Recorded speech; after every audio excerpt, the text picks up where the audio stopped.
Well, hello, everybody. We welcome you to this edition of News You Can Use. I am your host, Thera Martin Milling, and I am so excited. I am getting ready to share with you another dynamite woman from the city of Philadelphia who has a good news story to tell. This is Women's History Month, you know, and so all month long, as best we can in this program, News You Can Use, I want to shine the spotlight on women who are making a difference and doing great things in this city. So we will be talking with Miss Lisa Robinson. She is a leader in her own right, a successful businesswoman, and a veteran of the United States Army. She's going to tell her story right after this.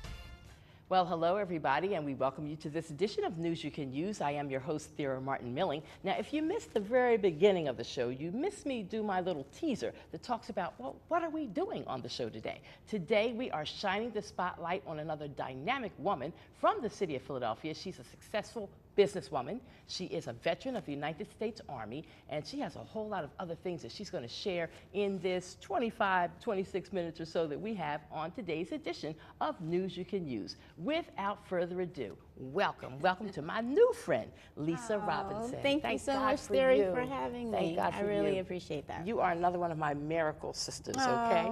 I'm not even sure where I want to start, but I think I'll start with the fact that you thought enough of this nation, you thought enough of this country, that you would follow in your father's footsteps. Yes. And be in the U.S. Armed Forces. Now, your father was in the Air Force. Exactly. You chose to be in the United States Army, but you did it. Yes. You did it. I did. I bet your dad was very proud He of was. the fact that you did that.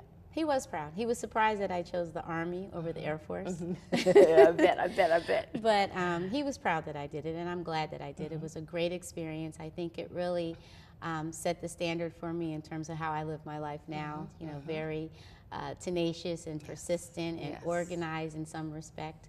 So it was a great experience. I was able to travel the world. Yes.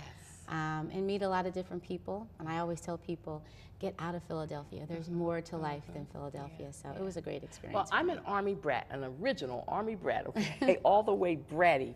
My dad was in the Army. Okay. And because of him being in the United States service, I had an opportunity to travel around the country. Now, my dad went around the world 2 times, but when he was doing that traveling and he was in the service, he left my mother, my sister, and I in Virginia. But I was born on an Army base. So my was sister was I. born on another Army base. I was born at Fort Benning, Georgia. Okay. Where were you? Keesler Air Force Base in Biloxi, Mississippi. That's where I was born. But the beauty of being in the armed forces is the opportunity for travel, the learning. Many of the things that some people get while they're in the U.S. Armed Forces turns into a career once they retire from the U.S. Armed Forces. In some cases, maybe not always. But I definitely think it's a good thing, the educational opportunities, the opportunity to purchase a home. There's some pluses to giving service to your nation, but everybody doesn't have the heart to do it. I didn't have the heart to do it. My father would have been so very proud if I had come home one day and said, Daddy, guess what I did? I signed up for the Army. But I was a punk. It's not for everybody. It wasn't easy. Basic training was definitely an experience. I was afraid of basic training.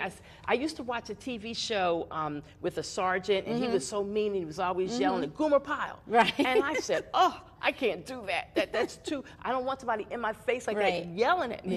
Well, I knew I was going to get in trouble. They used to call me Private Benjamin. I think I weighed about 90 pounds in the Army, and I was so just discombobulated. But you did it. I did it. You made it through. You made it through. And you got to travel and see the world. I did. Okay, very good. We're glad about that. And I wanted to share that with our viewing audience so they would get a sense of your background and your strength and determination to do what you did. I think that your training and boot camp and everything that became Yes. after boot camp helped to instill that extra strength in you above and beyond perhaps even what your father as a member of the U.S. Armed Forces did in raising you up as a child? Yes, absolutely. I definitely agree. It Okay. helped shape me for certain, and my upbringing. Yes. My mother and my father. Okay, that's They're wonderful. very strong parents. Now then, when you retired from the armed services and became a veteran, were you discombobulated for a minute? Because I want to understand vets even more. And we hear a lot of different stories about when vets come home, sometimes it's hard to readjust after you may have seen some tough things while you were serving or whatever. But what was your journey like in coming home? Did you hit the ground running right away? Did you take a little time to catch your breath? Well, actually, my experience is a little different because I got married maybe 2 months after I got out of the Army. Okay. So okay. I really didn't have any time for complacency. I had to jump into becoming a wife, and we moved to Murray, Kentucky. Okay. And I ended up going to school there. That's where I got my undergraduate and my graduate degrees. That's where I had my daughter. My daughter was born in Paducah, Kentucky. Okay. So I really didn't have too much of a transitional issue. And with my father being in the Air Force, I was used to it. Yes, You know, right. I was used to it. So it wasn't really that much of a hardship for me. It's different when people are coming home from war. Yes. And what they see. Yes. And that's when they deal with the PTSD and the struggles there. But to me, thankfully, I didn't have too many issues. Good. Thank God for that. Thank God for that. So now, when did you make the transition? Okay, I'm going to be in the banking industry, and you did that for about 10 years, right? 12 years. 12 years. So Yes, I how was did in investments for 12 years. It was just happen chance. I got out of graduate school, couldn't find a job. I was told I didn't have enough work experience and had too much education. And I said, well, how am I going to get the work experience if no one will hire me? And I had actually just landed a job as a 911 operator when this investment firm called and offered me a position as an executive assistant. So I took it. And then worked my way up through the ranks and became the director of client services, and was there for 7 years, and then went into a firm that did private equity. So I did that for 5 years. So that's how I ended up in So banking. you got a strong background in the money area, which is important. It is important. It wasn't my first choice. I always wanted to be an attorney. Yes. That was my goal, but I got divorced, and my daughter was young, and I knew that I had to really focus on raising her. Yes. Right, So I put that on the back burner. The choices we mothers make sometimes, right? It's what we have to do. Yes, yes, yes. All right, so you did this banking thing and you learned a lot of great new things, I would imagine, with that. When did you say, this is all good and all that, and I appreciate these opportunities these wonderful people have given me, but I think I want to step out on faith. When did you do that? Well, I stepped out on faith after having worked at a home care agency for a little less than a year. And You were doing home health care yourself? no, I wasn't. Okay. I was a manager or a director in one of the offices there. So I had huge responsibilities. I was kind of thrown into it. I was asked to come on board because they said I had the business acumen to build up this division. So that's what I did. You know, I put policies in place, made a lot of changes within the agency, and then realized, I think I can do this myself. And a little backstory is I had a stroke when I was 15. So I understood When you were 15? I'm sorry, 15 years ago. I'm Okay, so 15 sorry. years ago. 15 years ago. Okay. So I understood the importance of home care and the importance of having someone in your home you could trust and depend on. Sure. So I made it my mission to go out and start on my own. So I got together with my very good friend, Ronnie Winfield. She's the COO and my business partner. And we sat down for months, and in our kitchens and our living rooms, we had applications and papers everywhere until we got it done and we got our license and we opened. So we've been open for 3 years now. Now, did you and your business partner write a business plan before you really went in, or how did you do that piece? Yes, I did write the business plan. I wrote the business plan, and that took at least 3 months for me to really get it to where I felt comfortable with it, because we also wanted to enlist help of investors. And I knew the only way for me to get that financial assistance was for me to put it on paper and to show let them know you're serious. Yes, Right. and to show them not only what we're doing, but how we're differentiating ourselves from some of the other big agencies. And that was important, because when you think of home care, you think of the big Bayada and Mercy Health, and yes, we're small, but we're mighty and we're doing great things. So I really needed to show why it was a good decision to invest in my independence at home. I know I can never say enough to people who dream of being business owners how important it is to do that business plan. I've had the opportunity through one of the jobs that I have with the Allegheny West Foundation to put together workshops and classes for up-and-coming wannabe entrepreneurs and business owners. And so done it so many times. I can teach that class with my eyes closed and my hands tied behind my back. But the key part of it is you've got to put your plan in writing, because who's going to believe you? I'm just going to walk in and say, oh, I got a plan, I want to start a business, and loan me $10,000. No, it doesn't work that way. And I do know some people, a small group of people, who started a business and they didn't have a business plan. And they're successful and they've made it and they've got longevity, they've been around for a lot of years. Good for you. But generally speaking, in the 21st century, particularly if you're asking for money from people to help you really get up and running, you got to put it in writing. Yes, and even when you're going to a bank, either for a line of credit or a loan, the first thing they're going to ask you for is your business plan.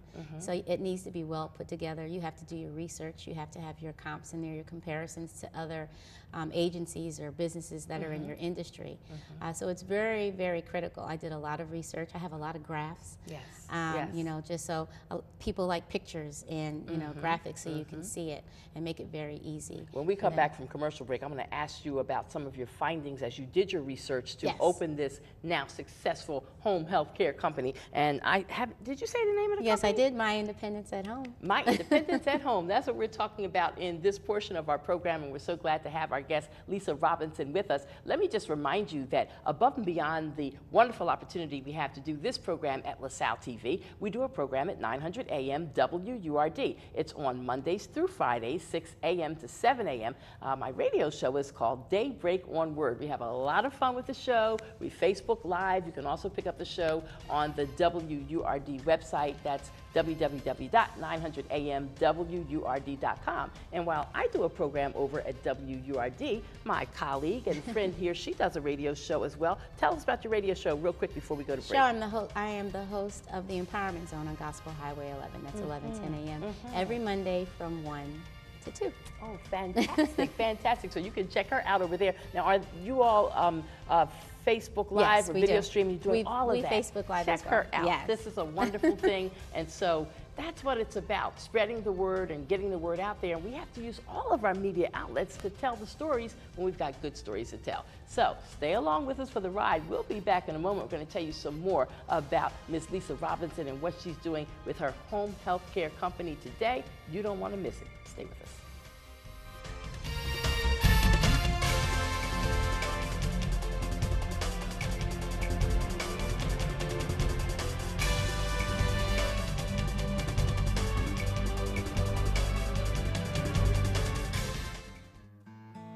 This is Kevin, and Kevin could use some kindness.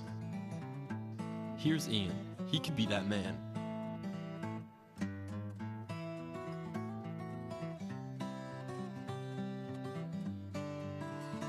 Ian chooses to be inconsiderate and not hold the door for Kevin, and in turn, Kevin suffers.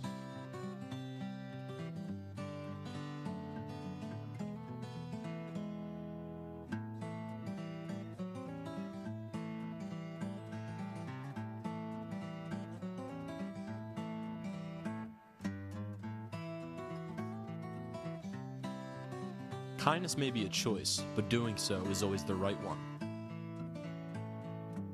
So if Ian can make the right choice, you can too.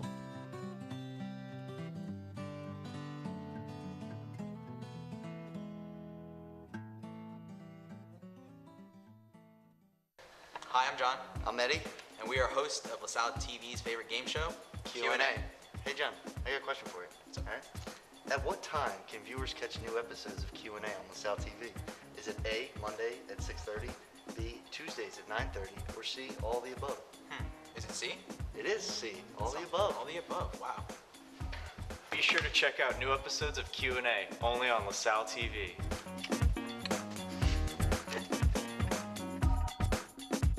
Look to the double feature and you're on my mind.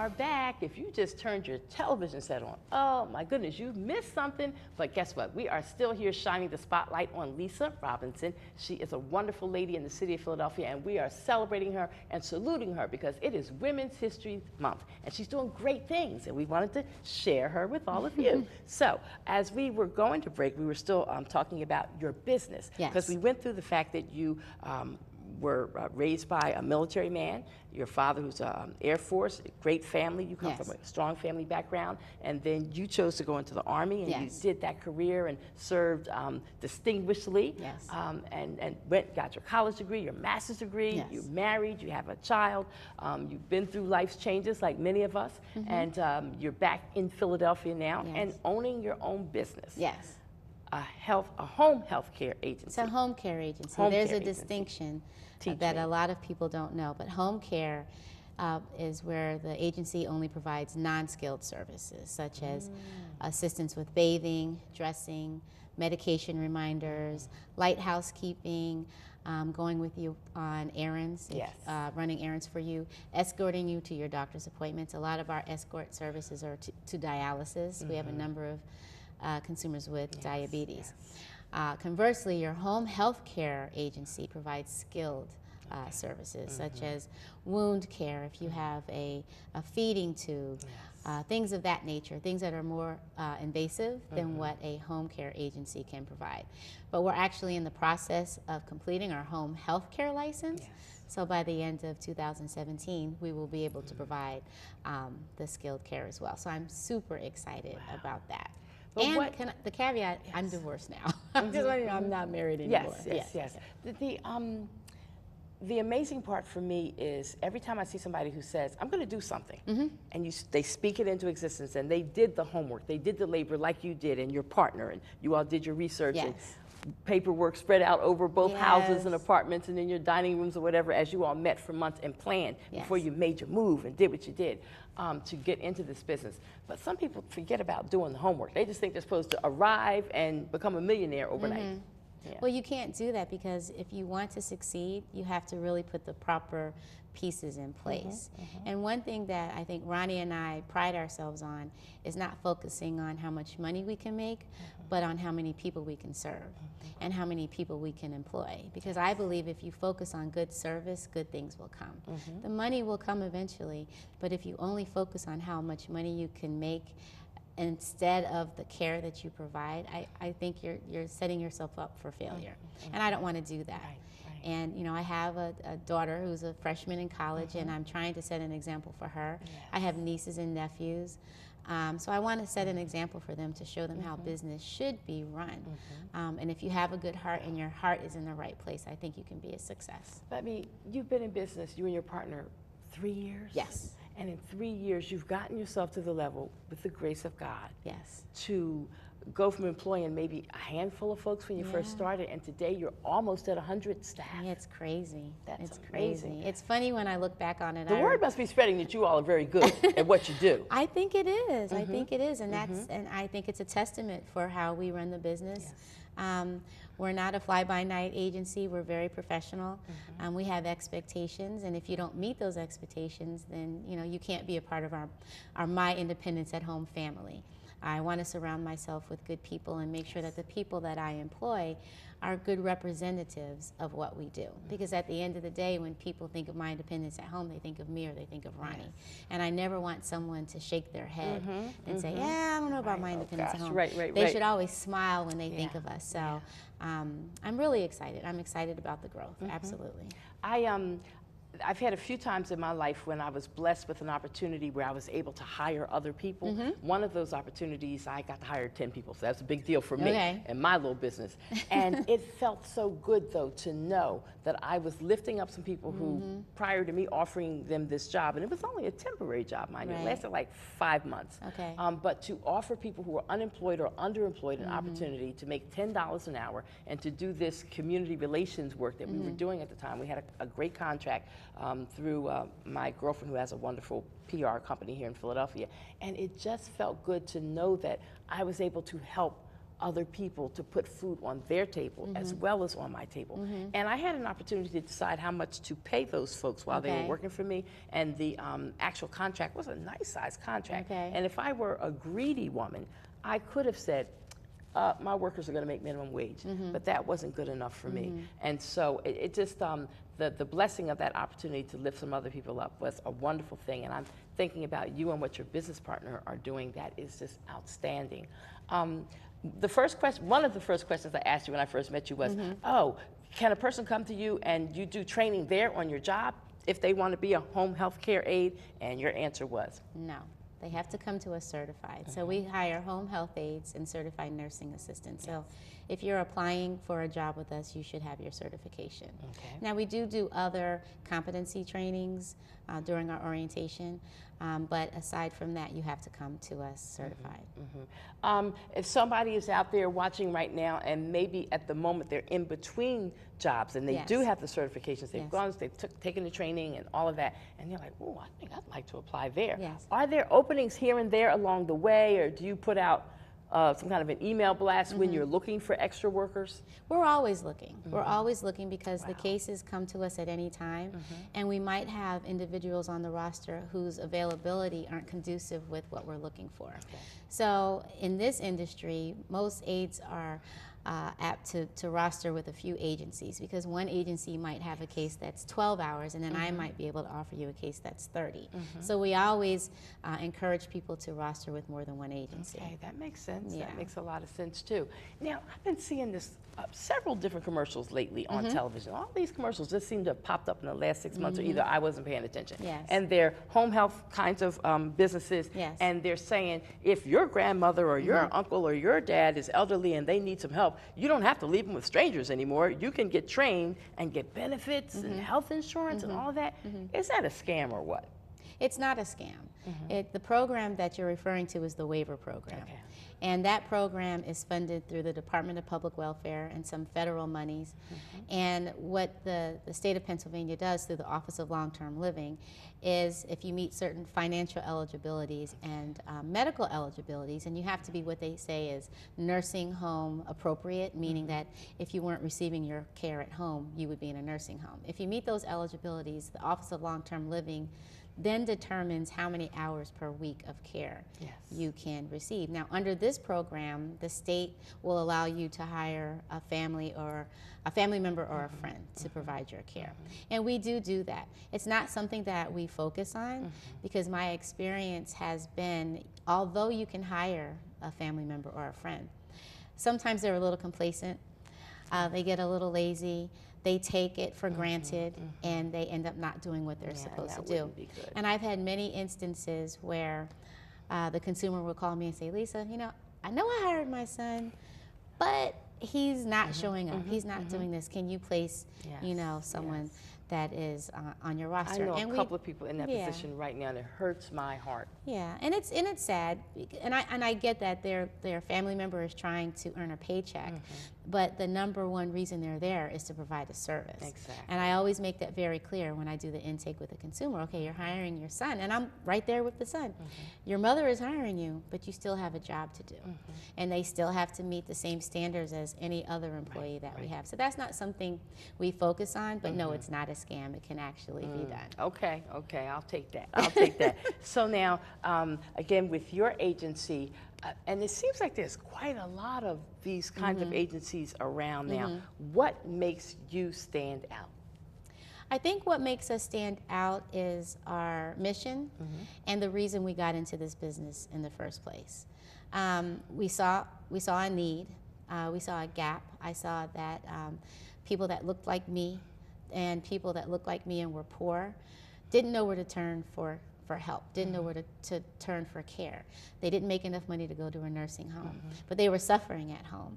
So I made it my mission to try to educate this demographic because they're underserved.